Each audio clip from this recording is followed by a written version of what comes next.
E sono molto soddisfatto per i ragazzi, sapevamo che era una partita per noi fondamentale, anche perché se non avessimo portato a casa l'intera posta probabilmente avremmo detto addio ai sogni dei playoff. Adesso ci rimane ancora un cammino abbastanza duro, però insomma questa vittoria ci dà morale.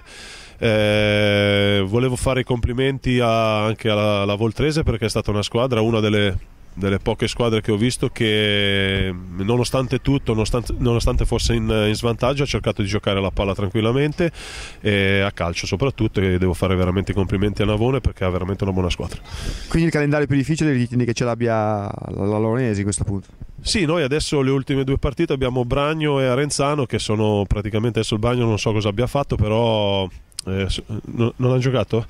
Vabbè, comunque è una delle squadre che stanno lottando anche loro per arrivare ai playoff, e niente, vediamo un attimino come saremo messi quando dovremo affrontarle, e poi andremo a giocarci la partita per cercare di portare a casa i punti che ci servono. Noi abbiamo sempre cercato di giocare al calcio in questo campionato, se no non avremmo fatto i risultati che abbiamo fatto.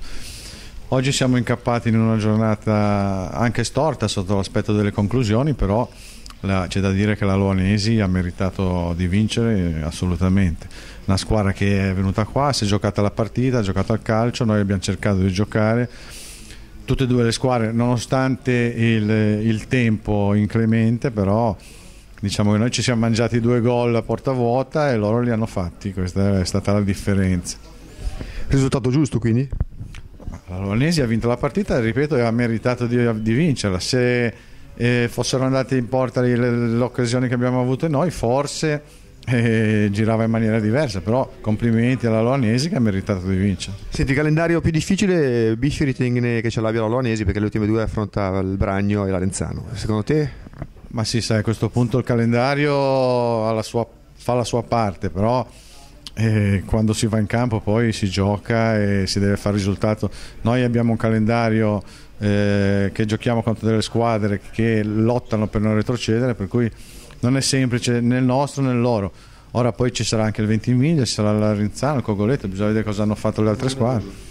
2 pareggi, per cui ti dico, da qui alla fine sono 4 partite e sono 4 finali se vogliamo raggiungere l'obiettivo che ci siamo prefissati.